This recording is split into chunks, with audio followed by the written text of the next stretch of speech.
వెల్లెన్యూస్కి స్వాగతం. ముఖ్యాంశాలు. దేవాదాయ శాఖ, రెవెన్యూ శాఖ మంత్రులను కలిసిన చీఫ్ విప్ జీవి. ఘనంగా డాక్టర్ శ్యామ్ ముఖర్జీ ప్రసాద్ బలిదాన్ దినోత్సవం.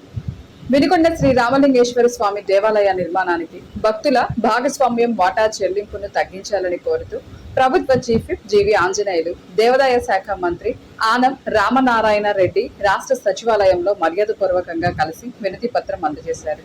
త్రేతాయుగం నాటి చారిత్రక చరిత్ర కలిగిన వినుకొండ శ్రీ రామలింగేశ్వర స్వామి దేవాలయం నిర్మాణానికి నిధులు కేటాయింపులో ప్రజల భాగస్వామ్యంతో చెల్లించాల్సిన మార్జిన్ మనీ 33% నుండి 10% తగ్గించాలని కోరారు. తిరుమల తిరుపతి దేవస్థానం, దేవాదాయ శాఖ, శ్రీవాణి ట్రస్ట్ ద్వారా నిర్మిస్తున్న ఆలయాలు, భజన మందిరాలను వినుకొండ నియోజకవర్గంలో నిర్మించాలని కోరారు. వినుకొండ నియోజకవర్గంలోని గ్రామాల్లో ఎస్సీ, ఎస్టీ, బీసీ, ఇతర వెనుకబడిన ప్రాంతాల్లో ఆలయాలు, భజన మందిరాలను ఏర్పాటు చేయాలని ప్రతిపాదించి నివేదిక ఇవ్వడం జరిగిందన్నారు. శ్రీవాణి ట్రస్ట్ కింద ఆలయాల నిర్మాణాలు వినుకొండ నియోజకవర్గంలో త్వరితగతిన ఏర్పాటు చేయాలని దేవాదాయ శాఖ మంత్రి ఆనం నారాయణ రెడ్డి ఆయన కోరారు. వినుకొండ నియోజకవర్గ బీజేపీ కార్యాలయంలో డాక్టర్ శ్యామ్ ముఖర్జీ ప్రసాద్ బలిదాన్ దినోత్సవం వినుకొండ పట్టణ ఉపాధ్యక్షుడు కారంశెట్టి రత్నాకర్ అధ్యక్షతన నిర్వహించారు. కార్యక్రమానికి ముఖ్య అతిథిగా వినుకొండ నియోజకవర్గం బీజేపీ ఇన్ఛార్జి, పల్నాడు జిల్లా బీజేపీ ప్రధాన కార్యదర్శి కట్టా సుబ్బారావు ముఖ్య అతిథిగా విచ్చేసి శ్యామ్ ముఖర్జీ ప్రసాద్ ఫోటోకి పూలమాలలు వేసి ఘనంగా నివాళులర్పించారు. ఈ సందర్భంగా కట్టా సుబ్బారావు మాట్లాడుతూ ఒకే దేశం, ఒకే రాజ్యాంగం, ఒకే జెండా అనే లక్ష్యంతో కాశ్మీర్ కోసం ప్రాణాలర్పించిన భారతీయ జనసంఘ వ్యవస్థాపకులు డాక్టర్ శ్యామ్ ప్రసాద్ ముఖర్జీ బలిదాస్ దివాస్ సందర్భంగా ఘన నివాళులు అర్పించడం జరిగిందన్నారు. కార్యక్రమంలో ఎస్సీ మోర్చా రాష్ట్ర ఉపాధ్యక్షులు ఎనుముల నాగేశ్వరరావు, కిషన్ మోర్చా రాష్ట్ర కమిటీ మెంబర్ శివాజీ వెంకయ్య, జిల్లా ఉపాధ్యక్షురాలు గోడవర్తి సుజాత, సీనియర్ నాయకులు గోల్లా మస్తాన్ రావు, బండి వెంకటేశ్వర్లు, నరసింహారావు, లక్ష్మయ్య తదితరులు పాల్గొని నివాళులు అర్పించారు. ఈరోజు శ్యామ్ ప్రకాష్ ముఖర్జీ గారు భారతదేశం కన్నా గొప్ప వ్యక్తుల్లో ఒక ప్రముఖులు. ఈ దేశంలో జన్మించిన గొప్ప వ్యక్తులు, భారతమాత ముద్దు బిడ్డ ఆయన. ఎందుకంటే ప్రతి అణువు ఆయన భారతదేశం యొక్క సంస్కృతి, సాంప్రదాయాలు, జాతీయ భావం, పుణికిపుచ్చుకున్న విద్యా విధానం, పుణికిపుచ్చుకున్న సంస్కృతి తరతరాలుగా నిలబడాలని తపన పడ్డ వ్యక్తి వారు. అఖండత భారత్లో ఖండితం లేని భారత్ను కోరుకున్నారు వారు. పాకిస్తాన్కి విడిపోయినప్పుడు వారు ఎంతో బాధపడ్డారు. ఇక్కడ అప్పుడు జరిగిన పరిస్థితులకు ఆయన ఎంతో తల్లడిల్లిపోయారు. కలకత్తాలో ఆయన కరువు వచ్చినప్పుడు కొన్ని 30 లక్షల మంది చనిపోయారు. ఆ టైంలో సేవా కార్యక్రమాలు చేశారు. ఆయన ప్రముఖ విద్యావేత్త. అనుతోషు రాణి గారి దంపతులకు జన్మించారు వారు. అట్లానే వారు చిన్న వయసులోనే వైస్ ఛాన్సలర్ అవ్వటం, కలకత్తాలో విశ్వవిద్యాలయానికి విద్యా విధానాల్లో వారికి ఉన్న పట్టు ఎంతో గొప్పది. అతి చిన్న వయసులోనే గుర్తింపు పడ్డారు వారు కలకత్తాలో. అలాగే గాంధీజీ గారితో పరిచయం ఏర్పడి వారితో కూడా సాన్నిహిత్యం ఉన్నది. తర్వాత సంఘంతో ఏర్పడి రాష్ట్రీయ స్వయం సేవకుతో కూడా హెగ్డే వారితో కూడా బలమైన పరిచయాలు, వారితో పాల్పంచుకునేవారు అన్ని విషయాల్లో కూడా. తర్వాత కాంగ్రెస్ ఏతరులుగా ఉన్న వ్యక్తుల్లో కూడా మంత్రివర్గంలో తీసుకున్నప్పుడు నెహ్రూ గారి మంత్రివర్గంలో ఆయన విద్యాశాఖ అడిగితే కూడా ఇంకొక రకంగా ఉండేది. భారత విద్యా వ్యవస్థలో ఆయన విద్యామంత్రి అయి ఉంటే మన దేశ విద్యా వ్యవస్థ ఇంకో రకంగా ఉండేది. కానీ ఆయనకి అది ఇవ్వకుండా పరిశ్రమలు స్థాపించారు. అయినా కానీ వాటిని పునరుద్ధరించడానికి ఆయన ఎంతో శ్రమించారు. తర్వాత భారతదేశం మీద ఆయన వ్యూహ ప్రకారంగా లేకపోవడం విభేదించి బయటకు వచ్చేసిన తర్వాత జనసంఘ్ను స్థాపించారు. జనసంఘ్ స్థాపించి జనసంఘ్ను కూడా ఎంతోమంది ఇక్కడ ఈ దేశంలో పోటీ చేసి కొంతమంది అక్కడ గెలవడం జరిగింది. మన వినుకొండ ప్రాంతంలో కూడా అప్పుడు 62లో గుత్తా సుబ్బారావు గారు పోటీ చేశారు జనసంఘ్ తరఫున.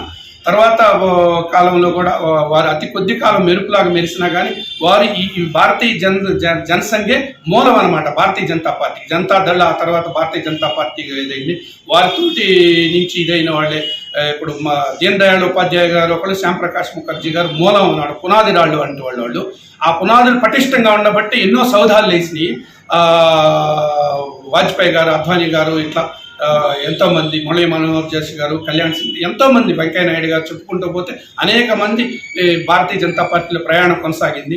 ఆయన ఆ పార్టీ ఇంత వచ్చే స్థాయికి రావడానికి వాళ్ళు వేసిన బలమైన పటిష్టమైన పునాదులే కాకుండా సత్సాంప్రదాయాలు, క్రమశిక్షణమైన విధానాలు. ఆ తర్వాత ఈరోజు నరేంద్ర మోడీ గారు కూడా వారి విధానాల్లోని పుణికిపుచ్చుకొని ఉన్న గొప్ప మహాన్ వ్యక్తిగా, ప్రపంచ నాయకుడిగా భారతీయ జనతా పార్టీ తీర్చిదిద్దిన వారిని, సంఘ నుంచి వచ్చిన వారు 13 సంవత్సరాలు ముఖ్యమంత్రిగా, 12 సంవత్సరాలు ప్రధానమంత్రిగా పూర్తి చేసి ఓటమి లేని ప్రపంచ విజయదుంది మోయించిన గొప్ప నాయకుడు ఆయన. ఈ దేశానికి మార్గదర్శిగా, ఈ దేశాన్ని ఉన్నత స్థాయిలోకి తీసుకెళ్తూ ఈరోజు ఉన్న గొప్ప వ్యక్తి నరేంద్ర మోడీ గారు. ఈరోజు శ్యాంప్రకాష్ ముఖర్జీ గారిని మనం గుర్తు చేసుకోవటం, ప్రతి భారతీయుడికి కూడా వారి గురించి తెలియటం, ఆయన బలిదానం ఎందుకు అనేది తెలియటం చాలా అవసరం. ఈ అవకాశాన్ని సంతమాగులూరు మండలం కామేపల్లి గ్రామం వద్ద జరిగిన రోడ్డు ప్రమాదంలో శావలపురం మండలం వేల్పూరు గ్రామానికి చెందిన పలువురు గాయపడగా, నష్టపేట, గుంటూరులోని వివిధ ప్రైవేటు ఆసుపత్రుల్లో చికిత్స పొందుతున్న బాధితులను వైఎస్ఆర్ కాంగ్రెస్ పార్టీ పిఎస్సి సభ్యులు, వినుకొండ మాజీ శాసనసభ్యులు బొల్లా బ్రహ్మనాయుడు స్వయంగా వెళ్లి పరామర్శించారు. ఈ సందర్భంగా బాధితుల ఆరోగ్య పరిస్థితిని అడిగి తెలుసుకున్న ఆయన వారికి అందుతున్న వైద్య సేవలపై వైద్యులతో చర్చించారు. బాధితులు త్వరగా కోలుకోవాలని ఆకాంక్షిస్తూ వారి కుటుంబ సభ్యులకు ధైర్యం చెప్పారు.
రక్తం కావాలంటే ఒక్క ఫోన్ కాల్ వస్తే చాలు, మేము ఇస్తామంటూ ముందుకు వస్తున్నారని వినుకొండలో మానవ సేవా సమితి అధ్యక్షుడు పివి సురేష్ బాబు తెలియజేశారు.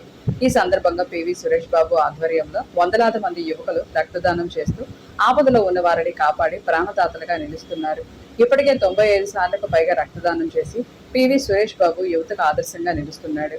వినుకొండ పట్టణంలోని ప్రైవేటు వైద్యశాలలో ఒక క్షతగాత్రునికి శస్త్రచికిత్స సమయంలో అత్యవసరంగా రక్తం అవసరమని వైద్యులు తెలపగా, క్షతగాత్రుని కుటుంబ సభ్యులు స్థానికుల సమాచారం తెలుసుకుని మానవ సేవా సమితి అధ్యక్షుడు పివి సురేష్ బాబుని సంప్రదించారు. వెంటనే స్పందించిన మానవ సేవా సమితి సభ్యులు నాగురు వలి రక్తదానం చేసి ప్రాణదాతగా నిలిచారు.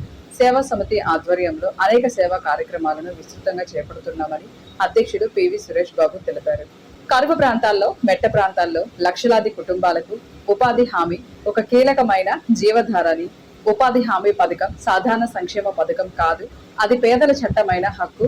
ఆంధ్రప్రదేశ్ కు రావాల్సిన వాటా తగ్గిపోతే దాని ప్రభావం నేరుగా గ్రామీణ కూలీల మీద పడుతుందని బీకేఎంయు పల్నాడు జిల్లా అధ్యక్షుడు దారివేముల మరియబాబు అన్నారు. ముఖ్యంగా అట్టడుగు వర్గాల దళితులు, గిరిజనులు, ఆర్థికంగా వెనుకబడిన వర్గాలపై పడుతుందని, దీనిపై ఆంధ్రప్రదేశ్ వ్యవసాయ కార్మిక సంఘం ఆధ్వర్యంలో రాష్ట్ర సమితి ఇచ్చిన పిలుపులో భాగంగా ఈ రోజు తహసీల్దార్ ఆఫీసులో వినతి పత్రం అందజేశారు.